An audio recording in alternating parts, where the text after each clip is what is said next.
Hello friends, welcome to my channel. I am Dr. Beena Sethi, Associate Professor in Chemistry, and my today's topic is P block elements.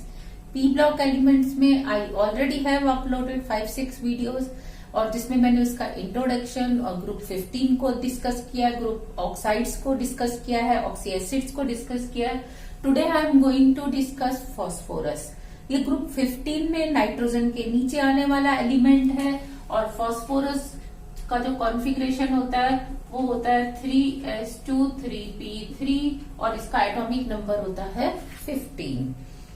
अब अगर हम इसके structure की बात करें कि फॉस्फोरस किसका स्ट्रक्चर क्या होता है, तो पहले हमें समझना होगा कि इसके एलोट्रोपिक फॉर्म्स क्या होते हैं.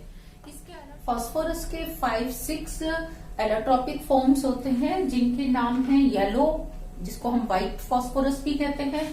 Second is red phosphorus, then scarlet phosphorus, then alpha black, beta black and violet phosphorus. जिसमें मेनली हम ये दो पढ़ने वाले हैं. इनको हम, क्योंकि इनकी रिएक्टिविटी बहुत ही कम होती है, इनकी हम स्टडी नहीं करेंगे.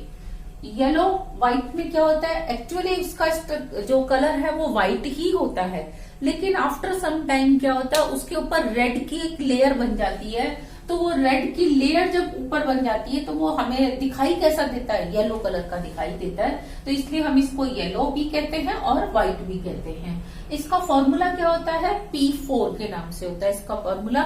और इसका स्ट्रक्चर कैसा होता है, ऐसा टेट्राहेड्रल स्ट्रक्चर होता है. लेकिन इसमें फर्क क्या है कि जब हम मीथेन वाला टेट्राहेड्रल पढ़ते हैं तो हम उसमें कार्बन को इस बॉक्स के अंदर रखते हैं. यहाँ इसके अंदर बॉक्स में कोई एलिमेंट नहीं है, बल्कि यहाँ पे क्या है, एक फॉस्फोरस, एक ये फॉस्फोरस, एक ये फॉस्फोरस, एक ये फॉस्फोरस.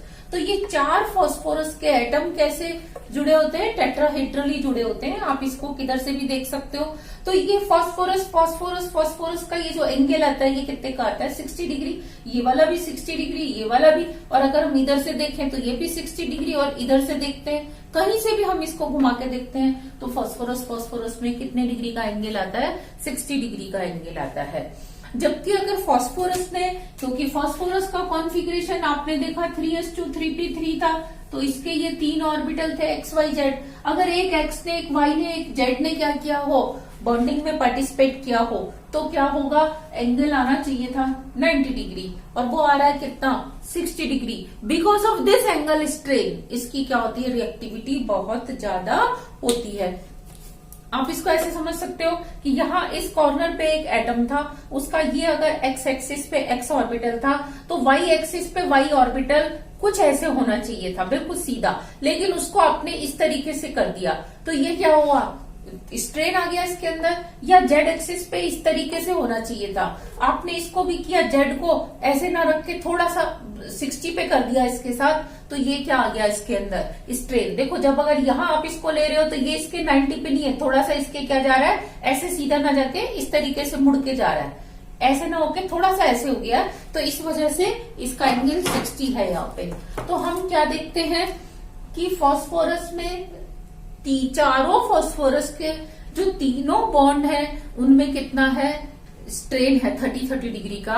और उसको अगर दोनों में डिवाइड कर देते हैं तो 15 डिग्री का स्ट्रेन है.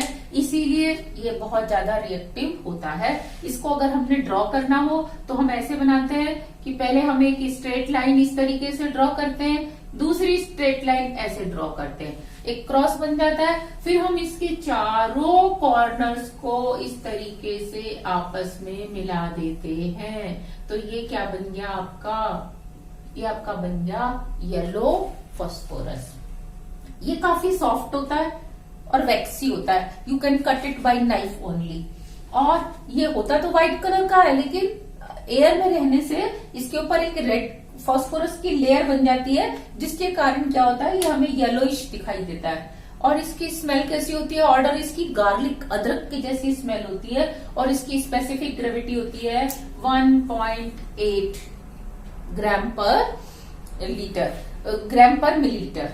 फिर आता है इसका मेल्टिंग पॉइंट कितना आता है, 44 डिग्री सेंटीग्रेड पे ये मेल्ट हो जाता है. और इसका इग्निशन टेम्परेचर, इसके मेल्टिंग पॉइंट से भी कम है। अगर आप इसको खुला छोड़ते हो या थोड़ा सा भी इसको हल्की सी भी कहीं से हीट लगती है तो ये तुरंत बस्ट हो जाता है, इसका एक्सप्लोजन हो जाता है, इसके अंदर ऑक्सीजन रिएक्शन करती है।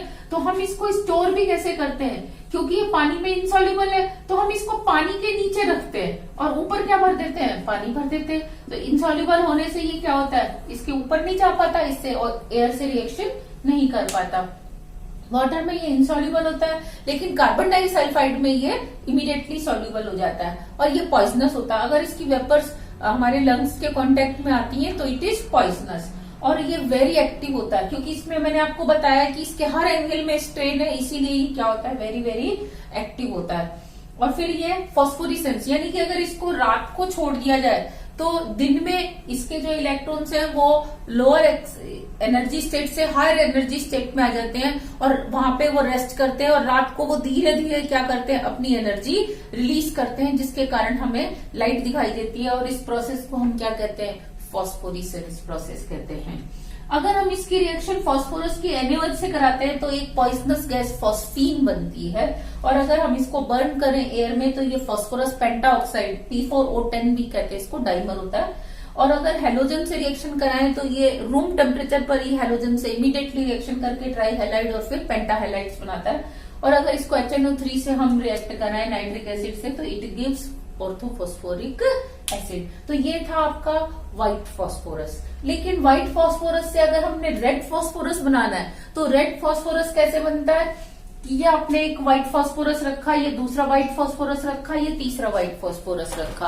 अब अगर मैं इसकी एक वैलेंसी को ब्रेक करूं, जैसे मैंने इसको ब्रेक कर दिया इधर से, तो अब क्या होगा, यहां से ये वैलेंसी फ्री होके इधर आ गई, यहां से ये वैलेंसी फ्री होके इधर चली गई, ये आगे जुड़ता जाएगा, वो आगे। तो यहां हमने क्या किया है, पहले सबकी ये वाली वैलेंसी एक, मैंने इसको ब्रेक किया है। आप क्या कर सकते थे, ये वर्टिकल वाली को भी ब्रेक कर सकते थे, किसी भी एक को आपने क्या करना है, ब्रेक करना है। जब मैंने इसको ब्रेक कर दिया तो क्या होगा, यहां से ये मिट जाएगी इधर से। अब ये इसके कॉर्नर वाले जो दो एटम है इनकी एक एक वैलेंसी फ्री हो गई। अब इसकी फ्री हो गई, एक इसकी फ्री हो गई, तो ये आपस में एक बॉन्ड बना देते हैं। ये इधर किसी से बॉन्ड बनाएगा, फिर ये अगर देखें तो इससे और ये इससे बॉन्ड बना लेगा और ये आगे चलता जाएगा। तो हमने क्या देखा कि एक बॉन्ड ब्रेक करने से ये पॉलीमराइज्ड होना स्टार्ट हो गया, साथ साथ इसके अंदर स्ट्रेन कम हो गया। स्ट्रेन कम हो गया क्योंकि अब इस वैलेंसी में कोई स्ट्रेन नहीं है, दो फास्फोरस के दो वैलेंसी पे स्ट्रेन क्या हो गया, कम हो गया। तो ये इसीलिए क्या होता है, लेस रिएक्टिव होता है। और ये इसका फॉर्मूला अगर हम देखें तो वी कांट से कि इट इज P4 और P5 और P10, it may be anything, it is X। ये ब्रिटल पाउडर फॉर्म में होता है, इसका कलर रेड होता है। और क्योंकि जब हम व्हाइट के ऊपर रेड की लेयर पढ़ते हैं तो ऐसे ही पढ़ते हैं कि व्हाइट का आपने अगर एक इतना बड़ा क्रिस्टल ले रखा है तो जो सरफेस के ऊपर व्हाइट फास्फोरस था उसके कुछ कुछ बॉन्ड ब्रेक होकर वो रेड में कन्वर्ट हो जाते हैं। और ये ऑर्डरलेस होता है क्योंकि इसमें अब स्ट्रेन नहीं है, ये इतनी जल्दी वोलेटाइल नहीं होता।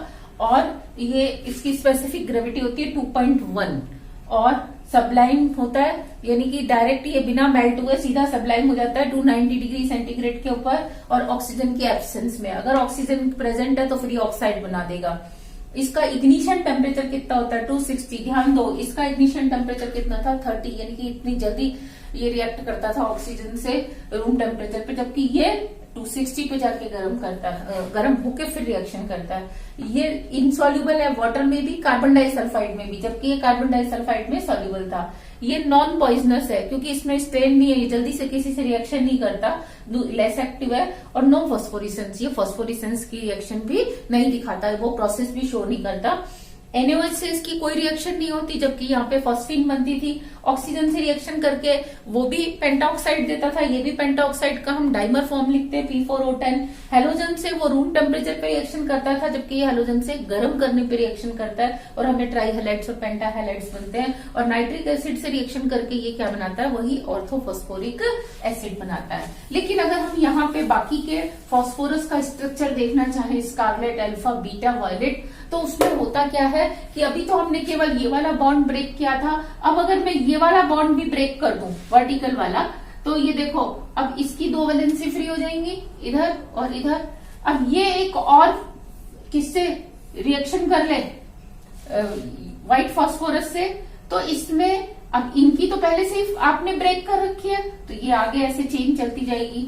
तो अब ये जो चेन बन रही है, पॉलीमराइजेशन हो रहा है, ये सारे की सारे में हो रहा है या थोड़े में हो रहा है, 5% में, 10% में, मतलब बीटा परसेंटेज में। तो इस हिसाब से हमें क्या है, स्कारलेट अगर कुछ कम परसेंटेज में इसका पॉलीमराइजेशन हुआ है, ये वाला बॉन्ड टूटा, फिर alpha black, beta black, violet, और लास्ट में तो हमें बिल्कुल क्या बीटा ब्लैक ही मिलता है सबसे लास्ट में। उसमें क्या होता है, इसके सारे बॉन्ड ब्रेक हो जाते हैं, कहीं से भी इसका कोई सैचुरेट बॉन्ड नहीं बचता, और ये इस तरीके से पॉलीमराइज्ड हो जाता है। और ये बिल्कुल भी रिएक्टिव नहीं होता, क्योंकि इसमें जो स्ट्रेन है वो आपने बिल्कुल ही खत्म कर दिया है। तो इसलिए हम केवल 2 की रिएक्शंस पढ़ते हैं, एक तो व्हाइट की और दूसरा रेड की। तो ये थे फास्फोरस के एलोट्रोप्स।